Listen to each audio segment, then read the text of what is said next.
Bonjour à toutes et à tous, bienvenue dans cette nouvelle vidéo. J'espère que vous allez bien, ça fait 2 semaines qu'on ne s'est pas retrouvés. Aujourd'hui, vidéo vraiment spéciale. Ça fait longtemps que le concept a été créé sur la chaîne. La vidéo qui a le plus marché sur la chaîne a fait 7500 vues. C'est juste énorme à ce jour, à l'heure actuelle. Là, on est au printemps 2021. J'espère qu'elle va buzzer, qu'elle va monter à plus de 10 000 vues. Ce serait vraiment incroyable. D'ailleurs, ce concept vous plaît. Et aujourd'hui, on en recommence un avec une plante incroyable que vous connaissez sûrement. Vous avez déjà entendu parler, c'est obligé, c'est le gingembre. Certains connaissent ses propriétés aphrodisiaques, notamment pour le désir sexuel. D'autres connaissent ses propriétés antioxydantes. Vraiment, vous allez voir, c'est une pépite, c'est une plante qui vient d'Asie à la base. Vous allez voir tout ça dans cette vidéo à travers un plan bien structuré, à travers une petite introduction pratique, ses origines, ses atouts nutritionnels, ensuite ses bienfaits et vertus, et à la fin, une petite posologie. Donc une posologie, c'est quoi? C'est comment utiliser la plante. Donc vous allez voir, vraiment, ça va être sympathique. Je vous souhaite à tous une bonne vidéo. Restez bien jusqu'à la fin, vous allez apprendre énormément de choses. Allez, on lance tout de suite la vidéo. Alors les petits loups, j'espère que vous êtes prêts. Nous allons démarrer avec un point assez important, le point historique et quelles sont les origines du gingembre. Alors, première chose à savoir, le gingembre est une plante vivace de la famille des Zingiberaceae, issue d'un rhizome et cousin du curcuma. Alors, Zingiberaceae, vous inquiétez pas, c'est juste le nom de la famille. En fait, cette plante, elle est cultivée dans les zones tropicales et ensoleillées et on la trouve principalement en Asie, en particulier en Inde, au Népal et en Chine. Si les premières traces écrites mentionnaient le gingembre datant de 3500 ans, il semblerait qu'il soit utilisé depuis près de 5000 ans pour ses qualités thérapeutiques. Par exemple, je vais vous citer deux personnalités, le grec Dioscoride et le romain Pline l'Ancien. Ces deux personnalités y parlent déjà du gingembre dans leurs écrits médicaux au 1er siècle après Jésus-Christ. Ils considéraient à l'époque que c'était une plante qui était considérée comme purifiant, carminatif et antidote contre tout ce qui était poison. D'ailleurs, si on revient aux sources, en France et plus précisément au Moyen-Âge, il était déjà considéré comme une plante magique pour tout ce qui était tonus sexuel. Et pour la petite anecdote, pour bien pousser le truc un peu plus loin dans l'histoire, Madame du Barry, qui était une amante de Louis XV, au XVIIIe siècle, en fait, elle en offrait même à ses amants pour tout ce qui était tonus sexuel. Alors si on rentre dans les détails de la composition du gingembre, en fait on a une molécule qui s'appelle le gingérol dont vous entendrez sûrement parler dans la suite de la vidéo, qui confère au gingembre cette odeur qui lui est propre et ce goût épicé. Le gingembre est également une épice très utilisée dans le monde. Pour citer quelques utilisations, on le retrouve donc dans la cuisine japonaise, il est par exemple mariné dans le vinaigre de riz pour accompagner le poisson cru.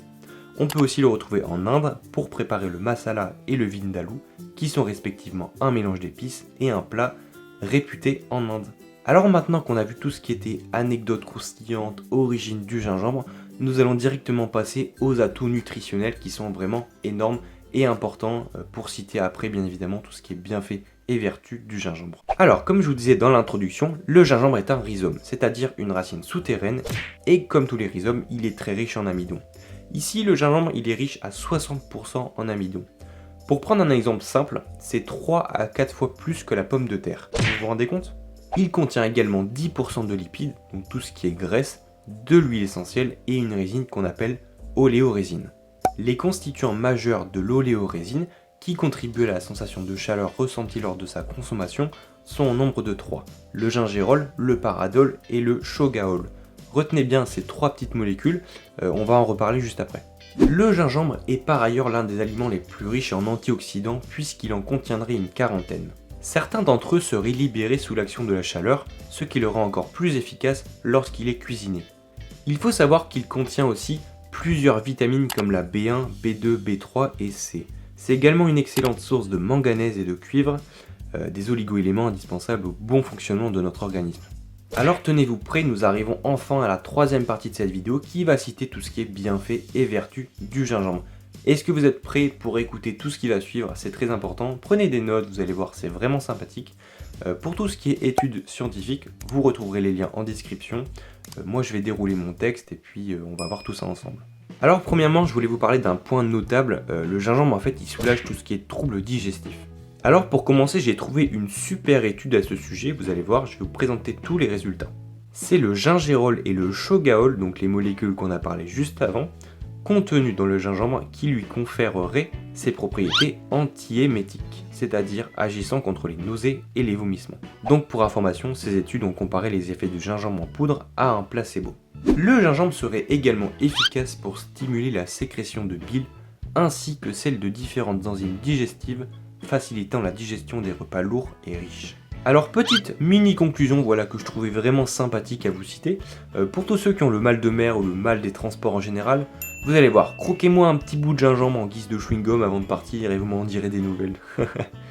Alors deuxième point important dans tout ce qui est bienfaits et vertus, le gingembre serait efficace en prévention et pour le traitement de certains cancers. Ah mon petit gingembre, sacré gingembre, tu nous caches bien des surprises. Et si on parlait encore de cette molécule? Oui, le gingérol, qui serait responsable de l'effet anti-cancer du gingembre. Une étude américaine présentée lors d'un congrès de l'American Association for Cancer Research en 2011 démontre notamment que le gingérol, grâce à ses propriétés anti-inflammatoires, aide à réduire l'inflammation du côlon, réduisant en même temps les risques de cancer du côlon. Le gingembre aurait également une action efficace dans le traitement des cancers ovariens et des tumeurs pancréatiques.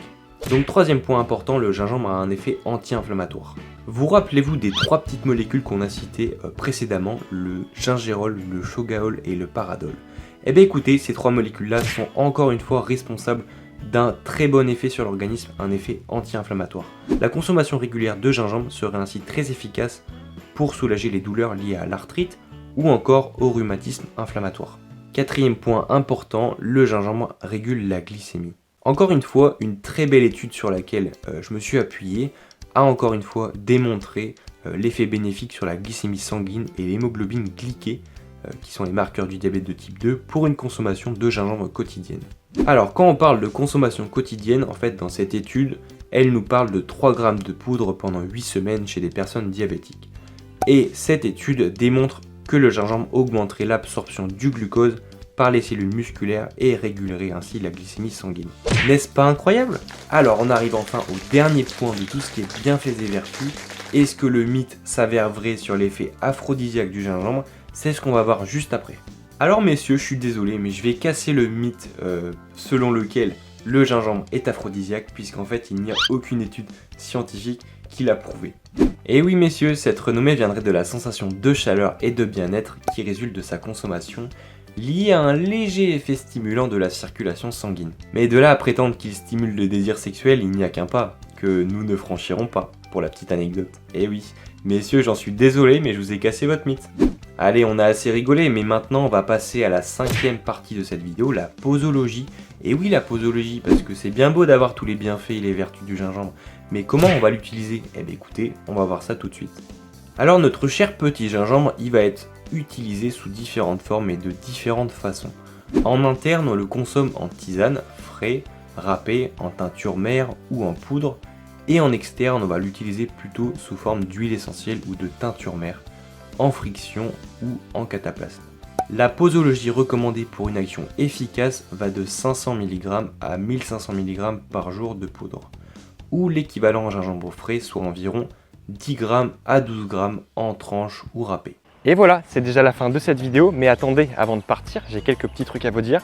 Déjà, vous pouvez retrouver en description tous les liens de toutes les études qui ont été citées dans cette vidéo. Voilà, comme ça au moins ça prouve l'authenticité de toutes les informations. Pour ceux que ça intéresse, mettez un pouce bleu, bien évidemment, si vous voulez témoigner de votre soutien pour la chaîne. C'est vraiment très important parce que ça permet, tu vois, de faire le lien entre la communauté, donc vous les abonnés, et moi, comme ça je peux savoir un peu si la vidéo vous a plu. Mettez en commentaire si ça vous a intéressé, s'il y a des questions, s'il y a des sujets qui ont mal été approfondis. Donc moi je vais vous laisser sur ça. On se donne rendez-vous peut-être dans 1 semaine ou 2 semaines pour un nouvel épisode, pour un nouveau concept comme celui-ci. J'espère que ça vous a plu. On se dit à la prochaine. C'était Valentin. Passez une très belle journée. Ciao.